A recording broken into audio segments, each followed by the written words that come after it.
नमस्कार and welcome you to world affairs. मैं हूं प्रशांत धवन और इस वीडियो में हम बात करने वाले हैं इसरो के परहैप्स सबसे ज्यादा इंपॉर्टेंट मिशन के बारे में, आदित्य L1 मिशन। नाउ इस टॉपिक के बारे में डिस्कशन करने से पहले मैं एक बात यहां पर बोल दूं। I missed you all too. मुझे भी आप सबकी बहुत याद आई थी। मैं आप सबकी कमेंट्स पढ़ रहा था और मैंने अपने टेलीग्राम चैनल पर, उसके अलावा यूट्यूब के कम्युनिटी पोस्ट में ये बात मेंशन करने की कोशिश करी कि अनअकैडमी का ब्लैकआउट चल रहा है। अनअकैडमी के सभी चैनल्स पर वर्ल्ड अफेयर्स आपको पता होगा, मेरा चैनल नहीं है, अनअकैडमी इसको रन करता है। तो सिंस अनअकैडमी का एक ब्लैकआउट चल रहा था, मैं यहाँ पर कोई भी वीडियो अपलोड नहीं कर पाया। तो बहुत सारे जो टॉपिक्स थे, फॉर एग्जांपल प्रिगोजिन, अफ्रीका में जो हो रहा है, ब्रिक्स का एक्सपेंशन, अनफॉर्चुनेटली इस पर ऑन टाइम वीडियोस आपको नहीं मिल पाई। I am sorry, I could not do anything about that.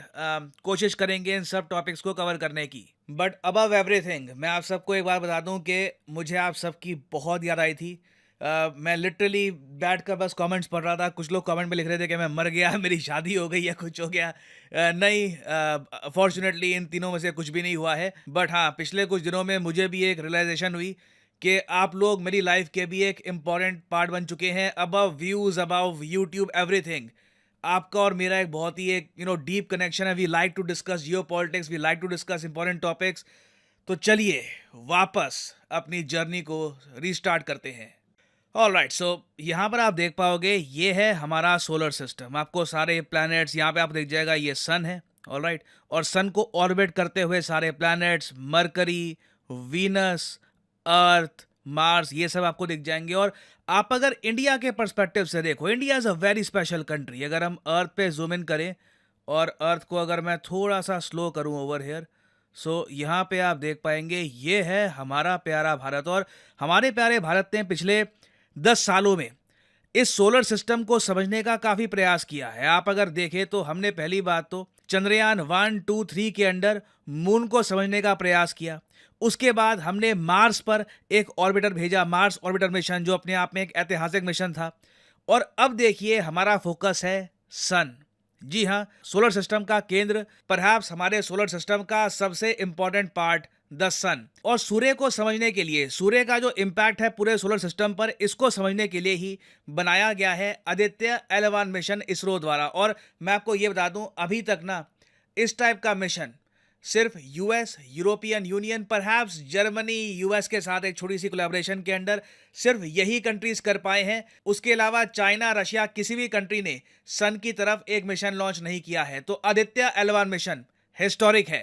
Now यहाँ पे आपका एक क्वेश्चन आ सकता है, बहुत ही ज्यादा इंपॉर्टेंट क्वेश्चन, के वेट, ये लिस्ट इतनी छोटी है। आई मीन अगर हम यूरोपियन कंट्री जर्मनी को देखें, उसके अलावा यूरोपियन स्पेस एजेंसी, उसके अलावा ऑब्वियसली नासा के बहुत सारे मिशंस, इसके अलावा किसी कंट्री ने भी सन को ऑर्बिट करने वाला कोई मिशन लॉन्च नहीं किया। तो इसका आंसर है नहीं।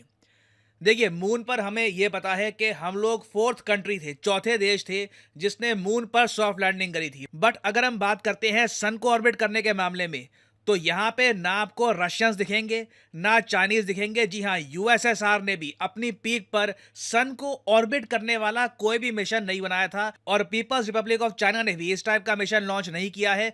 तो इंडिया देखिए पहला एशियन कंट्री बनेगा ये मिशन लॉन्च करने वाला। मोस्ट प्रोबब्ली हम यहां पर सक्सेसफुल होंगे। जैसे ही आदित्य L1 लॉन्च होता है, ये अपना काम करना स्टार्ट कर देता है, India will create history. India ना सिर्फ साउथ एशिया को, पूरे एशिया को, एक्चुअली आप उसके बियॉन्ड सोचना चाहे, पूरे ब्रिक्स को रिप्रेजेंट कर रहा होगा स्पेस में, to be the only country to orbit the sun. Now additional information के लिए वैसे मैं ये भी ऐड कर दूं, हो सकता है कि आप में से कुछ लोग कुछ आर्टिकल पढ़ें, कुछ रिसर्च करें, वहां पे आपको दिखे कि जापान का भी एक मिशन था। एक्चुअली दो मिशन है, उनकी बात होती है, एक हिनोतोरी मिशन और उसके अलावा हिनोद मिशन। तो इनका क्या हुआ? ये जो मिशन टू सन थे बाय जापान, ये तो लॉन्च किए गए थे, तो हम फर्स्ट एशियन कंट्री कैसे बन गए? देखो, जो जापान के मिशन थे ना, ये बेसिकली सैटेलाइट्स थी। ये सैटेलाइट सिर्फ अर्थ को ऑर्बिट करती है। आप समझ रहे हैं ना, नासा की वेबसाइट पे यहां पे लिखा हुआ है कि जो जापान का मिशन है, ये जो सन सिंक्रोनस ऑर्बिट है अराउंड अर्थ, मतलब कि आप रफली मान के चल लीजिए धरती के सरफेस से 650 किलोमीटर इतनी ऊंचाई पर जाकर अर्थ को ऑर्बिट करता है और सन को स्टडी करने की कोशिश करता है। तो जापान को कभी भी ना, ये जो लिस्ट है countries that launched a solar probe, इस लिस्ट में जापान को नहीं ऐड किया गया, क्योंकि जापान के मिशंस एक ऑर्बिटर मिशन नहीं है। वेयर एज आदित्य L1 एक ऑर्बिटर मिशन है। हम सन को ऑर्बिट करने वाले हैं, वो भी बहुत ही इंपॉर्टेंट लैग्रेंज पॉइंट से। इसलिए इस मिशन का नाम भी है L1। आपके माइंड में ऑफ कोर्स क्वेश्चन आया होगा, आदित्य का मीनिंग तो आप सबको पता होगा, सन, लिटरली सन को ही कहा जाता है आदित्य, बट इस मिशन में L1 क्यों लगा हुआ है ये अब आपको समझाता हूं। नाउ ऑन एन एवरेज अगर हम बात करें तो धरती और सूर्य के बीच में जो डिस्टेंस है ये है 101 मिलियन किलोमीटर्स का। जी हाँ, एक enormous difference. Now Aditya L1 क्या करने वाला है, 1.5 मिलियन किलोमीटर। जी हाँ, ऐसा नहीं है कि सूर्य के बहुत जरा करीब चला जाएगा आदित्य L1। वो काम वैसे नासा के पार्कर सोलर प्रोब ने किया है, वो अलग से अभी आपको बताऊंगा उसके बारे में। मगर आदित्य L1 बेसिकली धरती से 1.5 मिलियन किलोमीटर दूर जाकर जो L1 पॉइंट है वहां पर खुद को प्लेस कर देगा और उसके बाद सन को स्टडी करेगा। नाउ L1 पॉइंट क्या है ये समझते हैं एनिमेशन से। नाउ आज से करीब 200-250 साल पहले एक फ्रेंच इटालियन मैथमेटिशियन थे लैग्रेंज। इन्होंने ये बताया कि जब स्पेस में, अंतरिक्ष में दो बड़ी ऑब्जेक्ट्स होंगी, उनके बीच में ना एक, आप कह लीजिए, ग्रेविटेशनल पॉइंट आ जाएगा, एक ऐसा पॉइंट बन जाएगा जहां पर आप कुछ प्लेस कर सकते हो। और इन्हीं के सम्मान में इस पॉइंट को आज के समय हम स्पेस में कहते हैं लैग्रेंज पॉइंट। अब यहाँ पे आप अगर देखोगे ये एनिमेशन, नोटिस करिएगा कि यहाँ पे आपको दिखेगा, पहली बात तो ये धरती है, ठीक है, ये पीछे मून है और यहाँ पे सन है, और ये आपको दिख जाएंगे बहुत सारे लैग्रेंज पॉइंट्स अर्थ, मून, सन के आसपास। ये L3, L4, L1, ये सब क्या है समझाता हूं आपको। देखिए, ये सब ऐसे पॉइंट्स है स्पेस में जो लिटरली एक सीट की तरह काम करते हैं। अगर आपको स्टेबल तरीके से सन को स्टडी करना है तो उसका एक बहुत ही अच्छा सोल्यूशन है कि अपना जो प्रोब है वो L1 पॉइंट पर प्लेस कर दो। तो धरती से L1 पॉइंट 1.5 मिलियन किलोमीटर दूर है।